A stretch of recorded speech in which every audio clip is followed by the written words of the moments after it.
Bien, el día de hoy estaremos hablando acerca de los triángulos oblicuángulos. Estaremos abarcando todo lo que es su teoría. Los triángulos oblicuángulos son aquellos que no tienen un ángulo recto, o sea, que no tienen un ángulo de 90 grados. Un ejemplo de un triángulo que no sería oblicuángulo sería este.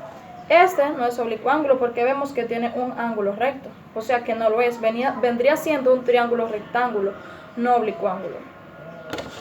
Sin embargo, este sí sería un triángulo oblicuángulo porque tiene tres ángulos agudos, que es la característica de los triángulos oblicuángulos, o dos ángulos agudos y un ángulo obtuso. Bien, los elementos básicos de todo triángulo, no solo de los oblicuángulos, sino de todos, es que todos tienen tres ángulos y tres lados. O sea, estos son los elementos básicos de todos los triángulos. Siempre al momento de enumerar los ángulos y los lados, recordemos que los ángulos siempre van en letras mayúsculas y los lados en letras minúsculas. Bien, aquí tenemos un ángulo, otro ángulo y tenemos los lados. O sea que cada ángulo tiene su lado. Bien, entonces supongamos que aquí es el ángulo A. En letra mayúscula, como dije anteriormente, los ángulos en letra mayúscula siempre. Supongamos que entonces este es el B, el ángulo B, y este es el ángulo C. Aquí tenemos los tres ángulos con letra mayúscula. Bien, algo ahora muy importante, siempre frente al ángulo está su lado, o sea que aquí tenemos el ángulo A y frente a ese ángulo A tenemos lo que es el lado A en minúscula. Los lados van en minúscula. Entonces tenemos lado A con una minúscula. Frente al ángulo B, que aquí tenemos el ángulo B, entonces frente a él, aquí está el lado B en minúscula. Y aquí tenemos el ángulo C. Frente al ángulo C está el lado C en minúscula. Esto es algo muy importante siempre. A la hora de resolver los triángulos siempre tenemos que enumerar los ángulos y los lados. Los ángulos en mayúscula y los lados en minúscula. Al momento de nosotros determinar o resolver un triángulo, siempre debemos de conocer algunas cosas. Como por ejemplo, debemos de conocer ángulo, lado. Esa es una de las primeras cosas. Debemos de conocer también lado, ángulo.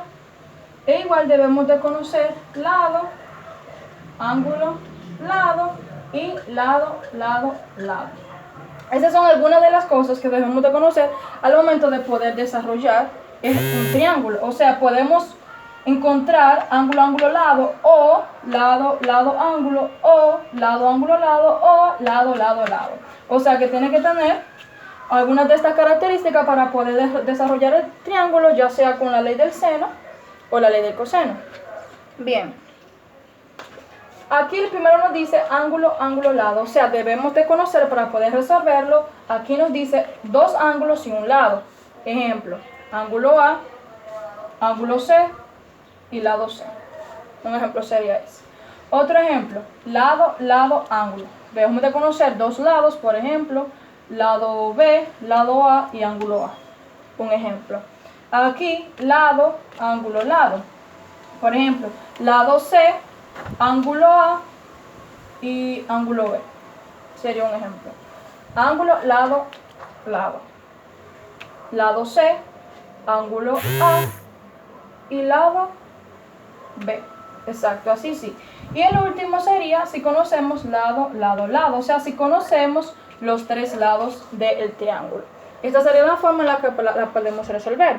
Para resolver los triángulos oblicuángulos, mayormente siempre utilizamos la ley del seno y la ley del coseno, porque ya para los demás triángulos usaríamos las 6 razones trigonométricas o el teorema de Pitágoras. Bien, entonces para resolver el triángulo utilizamos la ley, ya sea la del seno o ya sea la ley del coseno. La ley del seno sería esta: lado A, seno A, o sea, ángulo A.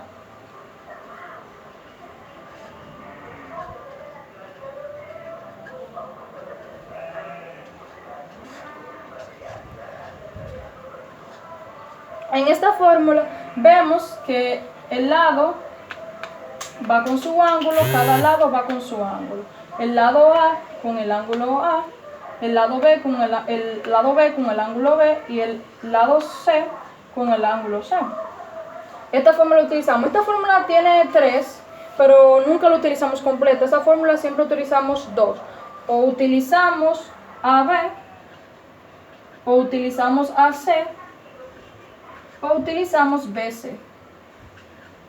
Pero nunca utilizamos la fórmula completa. Siempre son dos de ellas, dependiendo lo que nos den aquí arriba. Bien, esta fórmula del seno la utilizamos en el triángulo cuando conocemos una pareja y otro dato. O sea, cuando conocemos una pareja y otro dato.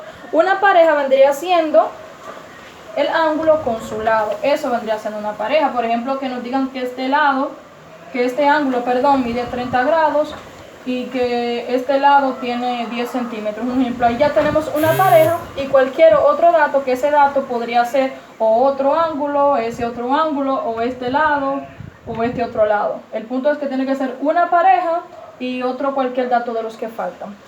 Bien, la otra ley que utilizamos al momento de resolver es la ley del coseno. La ley del coseno, podríamos decir que es un poco extensa, se parece al teorema de Pitágoras, un poco parecida, pero no lo es. En la ley del seno la utilizamos para buscar los lados. Por ejemplo, a al cuadrado es igual a b al cuadrado más c al cuadrado menos 2bc coseno a. b al cuadrado es igual a al cuadrado más c al cuadrado menos 2ac coseno b. c al cuadrado es igual a al cuadrado más b al cuadrado menos 2ab coseno c. Esta es la fórmula que utilizamos para buscar los lados. Esta es la fórmula de la ley del coseno. Bien, aquí nos dice esta fórmula que un lado es igual a la suma de los otros dos lados, o sea que el lado A es igual a la suma de los otros, del lado C y el lado B. Bien, estas son las fórmulas que utilizamos y esta fórmula la utilizamos cuando conocemos lado, ángulo, lado o lado, lado, lado. O sea que esta fórmula la utilizamos cuando conocemos los tres lados o cuando conocemos un lado, un ángulo y otro lado. Bien, esto era todo lo que tenía para compartirle acerca de los triángulos oblicuángulos.